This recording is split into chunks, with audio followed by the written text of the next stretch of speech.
Hi friends, welcome to Sreelekha Unnithan's world. ഇന്ന് വളരെ different ആയിട്ടുള്ള ഒരു വീഡിയോ ആണ് കാണിക്കുന്നത്. ഞങ്ങളുടെ സൈറ്റിൽ നടക്കുന്ന ഒരു കോൺക്രീറ്റ്. ഇത് ഒരു റാഫ്റ്റ് സ്ലാബിൻ്റെ കോൺക്രീറ്റ് ആണ്. 3 ബേസ്മെൻ്റ് ഉള്ള ഒരു ബിൽഡിങ്ങിൽ ഏറ്റവും താഴത്തെ ബേസ്മെൻറ്റ് എന്ന് വെച്ചാൽ ഗ്രൗണ്ട് ലെവലിൽ നിന്നും 15 മീറ്റർ താഴെയുള്ള ഒരു ബേസ്മെൻറ്റിൽ റാഫ് സ്ലാബാണ്. ഒരു 18 മണിക്കൂർ നടക്കുന്ന കോൺക്രീറ്റ് ആണ്.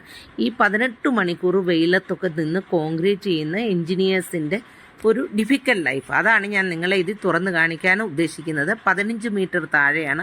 അപ്പോൾ നമുക്കൊന്ന് ടോയ്ലറ്റിലൊക്കെ പോകാൻ പോലും വളരെ ബുദ്ധിമുട്ടാണ്. എൻ്റെ കൂടെ 2 ലേഡീസ് സ്റ്റാഫ് ഉണ്ട്. ഒന്ന് പ്രതീക്ഷ, ഞങ്ങളുടെ പർച്ചേസ് നോക്കുന്ന ആളാണ്. പിന്നെ ഗ്രീൻ ഹെൽമെറ്റ് വെച്ചത് തൃപ്തി, ഞങ്ങളുടെ സേഫ്റ്റി ഓഫീസറാണ്.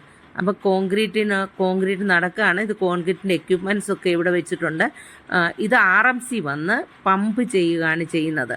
ഇത് വൈബ്രേറ്ററാണ്. പമ്പിങ്ങിന് നമ്മളത് കഴിഞ്ഞിട്ട് കോൺക്രീറ്റ് യൂസ് ചെയ്യുന്ന എക്യുപ്മെൻ്റാണ്. അപ്പം റാഫ്റ്റൊക്കെ കെട്ടിയിട്ടേക്കാണ്. മഞ്ഞ പൈപ്പിൽ കൂടിയാണ് കോൺക്രീറ്റ് വരുന്നത്. പണ്ടത്തെ പോലെ തലയിൽ നിന്ന് എടുക്കേണ്ട കാര്യമില്ല. എങ്കിൽ പോലും ഇത്ര വലിയ വാസ്റ്റ് കോൺക്രീറ്റ് ആയതുകൊണ്ട് വളരെ ബുദ്ധിമുട്ടാണ്. അപ്പം ഈ വെയിലത്തും പൊടിയത്തും ഒക്കെ ഇങ്ങനെ ഓരോരുത്തർ കഷ്ടപ്പെട്ടിട്ടാണ് നമ്മൾ ബിൽഡിംഗ് ഒക്കെ പൊക്കിക്കൊണ്ട് വരുന്നത്.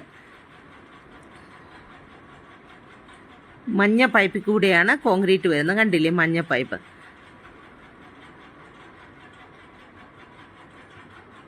അപ്പോൾ എൻ്റെ വീഡിയോ നിങ്ങൾക്കൊക്കെ ഇഷ്ടപ്പെട്ടെന്ന് കരുതുന്നു. ഇഷ്ടപ്പെട്ടാൽ തീർച്ചയായിട്ടും ലൈക്ക് ചെയ്യണം. എൻ്റെ ചാനൽ സബ്സ്ക്രൈബ് ചെയ്യാത്തവരുണ്ടെങ്കിൽ സബ്സ്ക്രൈബ് ചെയ്യണം.